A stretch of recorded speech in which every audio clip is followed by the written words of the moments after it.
دوستو، ذوالقرنین ایک نیک اور عادل بادشاہ تھے جنہوں نے مشرق سے مغرب تک تمام ممالک فتح کر کے وہاں عدل و انصاف پر مبنی حکومت قائم کی۔ اللہ تعالیٰ نے انہیں بے شمار وسائل اور ہر طرح کی ساز و سامان اور قوت سے نوازا تھا۔ انہوں نے دنیا فتح کرنے کے لیے 3 اطراف میں سفر کیے: مغرب میں ایران سے بحر روم تک، مشرق میں بلوچستان سے مکران، اور شمال میں کوہستانی سلسلوں تک۔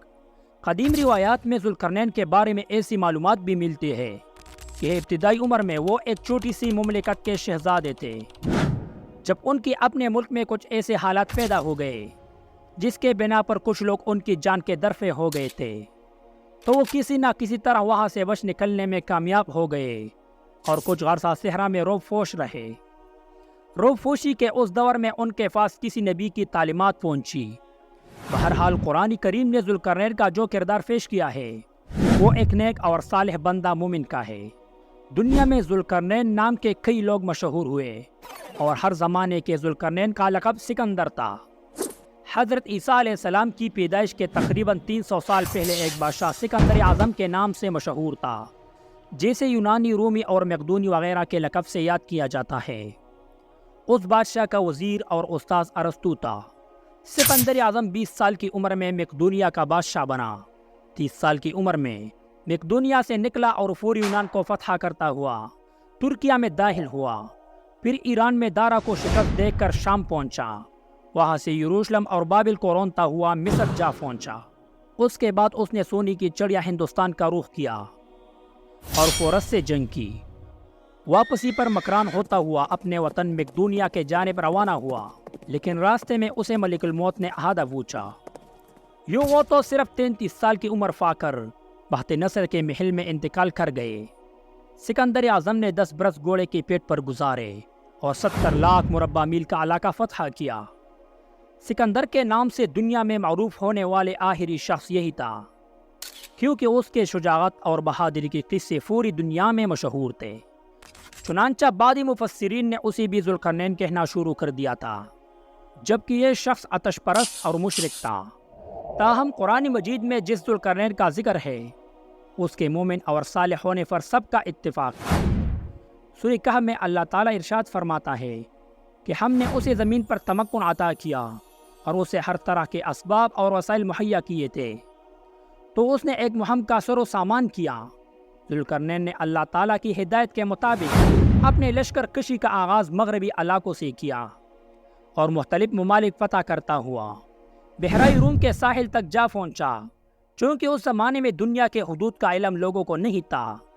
چنانچہ ذوالقرنین اور اس کے لشکر نے بھی یہی خیال کیا ہوگا کہ ہم مغرب میں دنیا کے آخری حصے تک پہنچ گئے اور اب آگے سمندر ہے اور سمندر کے آگے کچھ نہیں ہے۔ ساحل پر انہیں سورج غروب ہوتا ہوا نظر آیا، تو اس جگہ کو مغرب الشمس یعنی سورج کے غروب ہونے والی جگہ سمجھی کہ وہ سورج ڈوبنے کی جگہ پہنچ گیا اور اسے دلدل کے چشمے میں ڈوبتا ہوا پایا۔ ذوالقرنین ایک فاتح کی حیثیت سے اس مغربی علاقے میں داخل ہوا تھا اور فتح ہونے والی قوم اب اس کے بس میں تھی۔ یہاں اللہ تعالیٰ کو اپنی نیک بندے کا امتحان لینا مقصود تھا۔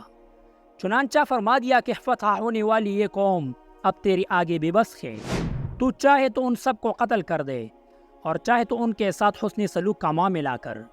لیکن ذوالقرنین بھی اللہ کے برگزیدہ بندے تھے، وہ ظلم و زیادتی یا بلا وجہ خون خراب کیوں کر تھے۔ چنانچہ انہوں نے اس قوم کے ساتھ حسن سلوک کا معاملہ کیا۔ مغربی علاقوں سے فارغ ہونے کے بعد ذوالقرنین نے مشرقی علاقوں کی جانب سفر کرنے کا منصوبہ بنایا اور ہر ملک فتح کرتا ہوا مشرق کے جانب سورج طلوع ہونے کے مقام تک پہنچ گیا۔ ڈاکٹر اسرار احمد فرماتے ہیں کہ سفر کے اس سلسلے میں تاریخی طور پر مکران کے علاقے تک ذوالقرنین کی پیش قدمی ثابت ہے۔ ممکن ہے کہ مکران کے ساحل پر پہنچنے کے بعد انہوں نے وہاں کھڑا ہو کر یہ محسوس کیا ہو کہ اس سیمت میں بھی وہ زمین کے آخری حد تک پہنچ گئے ہیں۔ یہاں انہوں نے ایک ایسی وحشی قوم دیکھی جو دھوپ سے بچنے کے لیے کوئی بندوبست نہیں کرتی تھی، نہ مکان نہ خیمے، یہاں تک کہ لباس وغیرہ کے استعمال سے بھی واقف نہیں تھے۔ مشرقی علاقوں کی مکمل فتح کے بعد ذوالقرنین نے اس قوم کے ساتھ بھی وہی معاملہ کیا جو مغربی قوم کے ساتھ کیا تھا۔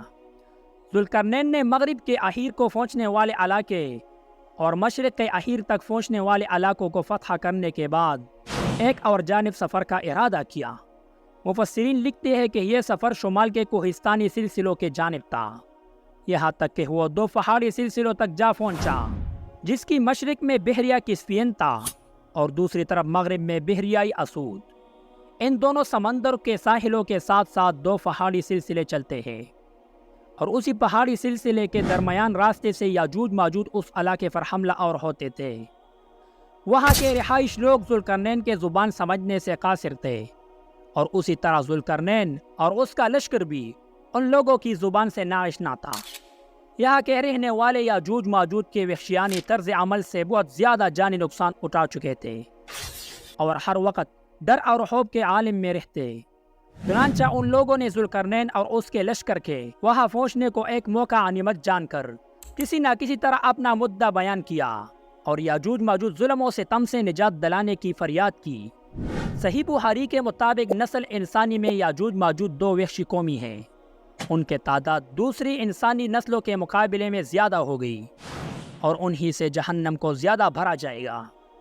سید مودودی رحمۃ اللہ علیہ تحریر فرماتے ہیں کہ قرآن مجید نے جس طرح ذوالقرنین کا ذکر کیا ہے، اسے ہمیں 4 باتیں وضاحت کے ساتھ معلوم ہوتی ہے۔ ان کا لقب ذوالقرنین ہے، وہ بڑا ہی فرمان روا اور فاتح ہے، ایسا فرمان روا جس نے یاجوج ماجوج کے حملے سے اپنے مملکت کو بچانے کے لیے ایک مستحکم دیوار بنائی، اور وہ خدا پرست اور عادل ہے۔ قرآن کے نازل ہونے سے پہلے دنیا میں جتنے مشہور فاتح گزرے ہیں، ان میں سے حورسخی میں ذوالقرنین کی علامت پائی جاتی ہے۔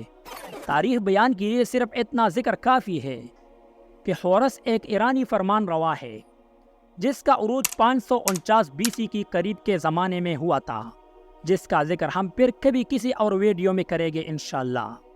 حضرت علی رضی اللہ تعالیٰ عنہ نے فرمایا کہ وہ نہ نبی تھے اور نہ ہی فرشتے، بلکہ اللہ سے محبت کرنے والے بندے تھے۔ اللہ نے انہیں محبوب بنایا۔ ذوالقرنین نے کتابوں میں دیکھا کہ اولاد سام میں سے ایک شخص چشم حیات سے پانی پیے گا اور اسے موت نہیں آئے گی۔ یہ دیکھ کر وہ چشم حیات کے طلب میں مغرب و مشرق کی طرف روانہ ہو گئے۔ آپ کے ساتھ حضرت خضر بھی تھے، تو چشم حیات تک پہنچ بھی گئے اور انہوں نے پی بھی لیا، مگر ذوالقرنین کے مقدر میں نہیں تھا، انہوں نے نہیں پیا۔ ذوالقرنین کے نام و نسب اور زمانے وغیرہ سے متعلق یہ تمام روایات ان قدیمی تاریخ روایات کا مجموعہ ہے، جنہیں یہودیوں نے اپنی مرضی و منشا کے مطابق تبدیل کر کے تحریر کیا ہے۔ یہودی ذوالقرنین کو اپنا نجات دینے والے سمجھتے ہیں۔ ان کے نزدیک ذوالقرنین وہ عظیم بادشاہ ہے جس نے بنی اسرائیل کو 539 BC میں بابل کے جابر حکومت کے جبر و قہر سے نجات دلائی اور یروشلم کو آزاد کروایا۔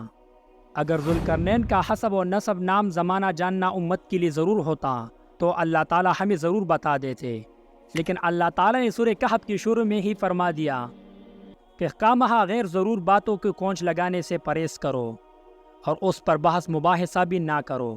یہ سب غیر ضروری باتیں ہے، یعنی جو باتیں اللہ اور اس کے نبی صلی اللہ علیہ وآلہ وسلم نے مبہم رکھی ہے، انہوں نے مبہم ہی رہنا چاہے۔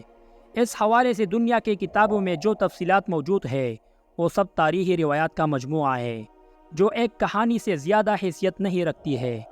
اللہ تعالیٰ مجھے اور آپ کو قلب سلیم عطا فرمائے اور قرآن اور حدیث پر چلنے کی توفیق عطا فرمائے۔